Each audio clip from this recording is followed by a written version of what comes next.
సుమన్ టీవీలో మీ personal and business promotions కోసం కింది నెంబర్కి కాంటాక్ట్ చేయండి.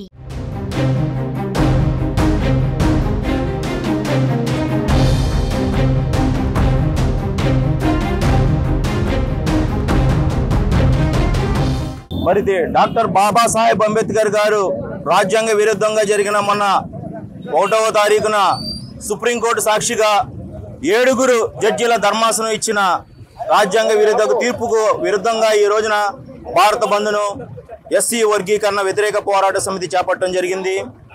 మరి ఈ రోజున యావత్ భారతదేశంలోని కార్యాలయాలు అదేవిధంగా వివిధ ప్రైవేటు వ్యవస్థలన్నీ కూడా స్వచ్ఛందంగా మరి మూసివేసి ఈ రోజున భారత్ బంద్కు సహకరించినందుకు వారికి మా ఎస్సీ వర్గీకరణ వ్యతిరేక పోరాట సమితి తరఫున ప్రత్యేక కృతజ్ఞతలు తెలియజేస్తున్నాం. రాజ్యాంగంలో 14వ అధికరణ ప్రకారం ఎస్సీ ఉపకులాలను అందరం కూడా రిజర్వేషన్ పొందుతూ అందరం కలిసిమెలిసిగా ఉంటున్న ఐక్యతను భంగపరిచే విధంగా ఈ రోజున సుప్రీం ధర్మాసనం ఇచ్చిన తీర్పును మేము వ్యతిరేకిస్తున్నాం. గతంలో 2004లో సుప్రీంకోర్టు ఏదైతే వర్గీకరణ రాష్ట్ర ప్రభుత్వానికి వర్గీకరణ సాధ్యం కాదు, రాజ్యాంగపరంగా వర్గీకరణ సాధనం కాదని తీర్పు ఇస్తూ మళ్ళీ అదే సుప్రీంకోర్టు ఈ రోజున ఏడుగురు ధర్మమూర్తుల ధర్మాసనం ఈ రోజున 6:1 నిష్పత్తితో తీర్పు ఇవ్వడానికి కూడా మేమందరం కూడా వ్యతిరేకిస్తున్నాం. ఈ రోజున మాలలు అవనండి, మాదిగలు అవనండి, రెల్లీలు అవనండి, ఉపకులాలు అందరం కూడా కలిసికట్టుగా ఈ రోజున విద్యావంతులే ఆ మెరిట్ ప్రకారం రిజర్వేషన్లు అనిపిస్తున్న పరిస్థితి. మరి అనగారిన నిమ్న జ్ఞాతుల నుండి వచ్చిన అందరం కూడా మరి విద్యావంతులే ఆ రిజర్వేషన్లు అనుభవిస్తుంటే ఈ రోజున ఆ వర్గాల మధ్య వైషమ్యాలు పెట్టి వారి యొక్క రాజకీయ లబ్ధి కోసం వర్గీకరణ అనే నెపంతో ఈ రోజున బీజేపీ ప్రభుత్వం అదేవిధంగా రాష్ట్ర ప్రభుత్వాలు ఏ ఒక్కరూ లేరు భారతదేశంలో, ఒక ఆంధ్రప్రదేశ్ రాష్ట్రం అదేవిధంగా బీజేపీ ప్రభుత్వం, ఈ 2 మాత్రమే వర్గీకరణ అనుకూలంగా ఇటువంటి పోకడలు చేస్తున్నాయి. ఈ రోజున ఎస్సీల్లో ఒకరికి ఒకరు వైషమ్యాలు పెంచుకునే విధంగా ఒకరిపై ఒకరు వ్యతిరేకత వచ్చే విధంగా ఇటువంటి పోకడలు సుప్రీంకోర్టు చేయడం చాలా దురదృష్టకరం అని కూడా ఈ సందర్భంగా తెలియజేస్తున్నా. ఈరోజు రాజ్యాంగానికి 341 అధికరణ ప్రకారం వర్గీకరణ జరగాలంటే రాష్ట్ర ప్రభుత్వాలు అసెంబ్లీలో తీర్మానం చేయాలి. అన్ని రాష్ట్రాలు కూడా మెజార్టీ పరంగా తీర్మానం చేస్తేనే కేంద్ర ప్రభుత్వం పార్లమెంట్లో దీన్ని అమెండ్మెంట్ చేయవలసిన పరిస్థితి ఉండగా ఈ రోజున ఏకపక్షంగా రాష్ట్రాలు వర్గీకరణ చేసుకోవచ్చు అని ఒక తీర్పు ఇవ్వడం ఏంటంటే సుప్రీంకోర్టు ఎటువంటి మరి పోకడలు అనుసరిస్తుందో ప్రతి ఒక్కరు గమనించిన పరిస్థితి ఉంది.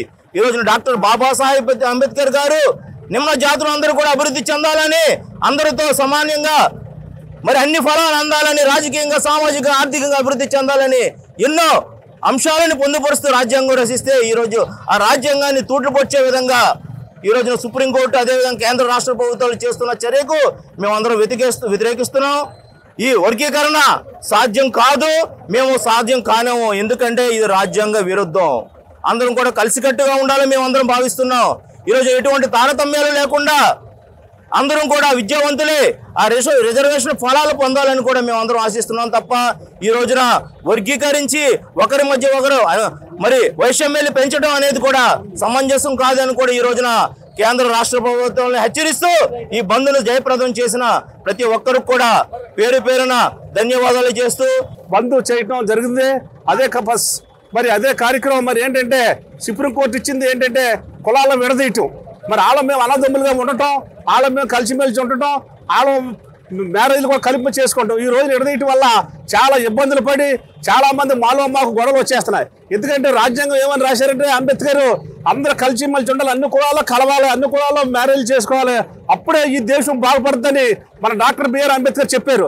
ఆ రాజ్యాంగాన్ని ఈ రోజున తొంగలో తొక్కేసి మళ్ళీ కొత్తగా తీసుకొచ్చి ఇలా విడదీయటం అనేది చాలా ఇది అభ్యస్కరం, చాలా అభ్యంతరకరం, ప్రజలు చాలా ఇబ్బంది పడతారు. కానీ ఈ చట్టాన్ని తీసేసి అందరమే కలిసిలా చేయాలని కోరుకుంటూ ప్రభుత్వానికి ఇన్ఫార్మ్ చేస్తున్నా. మరి ఈరోజు ఇంతవరకు లేనిది ఈరోజు కులాల మధ్య చిచ్చుపెట్టే కార్యక్రమం మీరు ఈ తీర్పు ఇవ్వడం చాలా బాధాకరం. మరి ఎస్సీ వర్గీకరణ చెప్పేసి పెద్ద ఎత్తున తీర్పిచ్చి వాళ్ళ ఎస్సీల మధ్యన కులాల మధ్య తారతమ్యం లేకుండా మీరు చిచ్చు పెట్టి మధ్య ఈ వాళ్ళ ప్రజల మధ్యన మరి గొడవలు పెట్టి సృష్టించడానికి జరిగినట్టు ఉంది ఇది. ఎందుకంటే ముందే చెప్పారు 400 సీట్ల మెజార్టీ వస్తే మేము మొత్తం ఆర్టికల్స్ ఏదైతే రాజ్యాంగం మారుస్తామని చెప్పేసి బీజేపీ ముందుగా ఎలక్షన్ ముందే చెప్పడం జరిగింది. ఇవాళ అధికారంలోకి వచ్చిన తర్వాత ఏదైతే వాళ్ళు చెప్పారో రాజ్యాంగాన్ని మార్చే పరిస్థితి ఇవాళ చూస్తున్నాం మనం. చాలా బాధాకరం. మేము కుల మతాలకు అతీతంగా మరి అందరం కూడా ఎస్సీలు మరి ఎన్నో కులాలు ఉన్నాయి, ఉపకులాలతో 59 కులాలు ఉన్నాయి. అయినా కలిసి అన్నదమ్ముల్లాగా కలిసిమెలిసి ఉంటుంటే ఈ రోజున సుప్రీంకోర్టు తీర్పు ప్రకారం చూస్తుంటే నిజంగా రానున్న రోజుల్లో చాలా విధ్వంసం జరుగుతుంది. ఈ భారతదేశం విచ్ఛిన్నమయ్యే పరిస్థితి కూడా ఉందని సందర్భం తెలుస్తున్నాను. ఏదైతే తీర్పు ఇచ్చారో తక్షణమే దాన్ని పునరాలోచన చేసి మీరు ఇప్పటిలాగా ఎలాగైతే ఉందో అదే విధంగా కొనసాగించాలని మేమందరం కోరుకుంటున్నాం. రాజ్యాంగాన్ని తొంగలో తొక్కి ఈ రోజు ఎస్సీ వర్గీకరణ చేయాలని చెప్పి సుప్రీంకోర్టు ఇచ్చిన తీర్పు పైన ఈ రోజు యావత్ భారతదేశం మొత్తం కూడా ఈ రోజు బంద్ చేయడం జరుగుతుంది. నిజంగానే అన్నదమ్ములుగా కలిసినటువంటి ఎస్సీ కులాల వారిని మాల, మాదిగ, రెల్లి అలాగే 59 కులాలు ఎస్సీ కులాలు ఉన్న వారిని అందరినీ కూడా విడదీసి వారిని ఇప్పుడు ఒకటిగా ఉన్న వారందరినీ వేరువేరుగా చేసి వాళ్ళకి అన్యాయం చేయాలని చెప్పి ఏదైతే కేంద్ర ప్రభుత్వం రాష్ట్ర ప్రభుత్వం అనుకుంటుందో దాన్ని పక్కన పెట్టి మరలా ఎస్సీ వర్గీకరణ లేకుండా కులాలన్నీ కలిసి ఉండాలని చెప్పి కులాలు ఒకటిగానే అందరూ ఉండి మంచి చేయాలని చెప్పి ఈ సభాముఖంగా మీ అందరికీ కూడా తెలియజేస్తున్నాను. అలాగే చాలా మంది ఎస్సీ వర్గీకరణ కోసం బయటకు వచ్చి ఇలా బందులు చేయటం భారతదేశంలో ఈ రకంగా జరిగించడం కూడా చాలా ఆనందదాయకంగా తెలియజేసుకుంటున్నాను మీకు అందరికి. అలాగే ఈ వర్గీకరణ ఉండకుండా అందరూ సమానంగా కలిసి ఉండాలని చెప్పి మరొకసారి తెలియజేసుకుంటూ ముగిస్తున్నాను.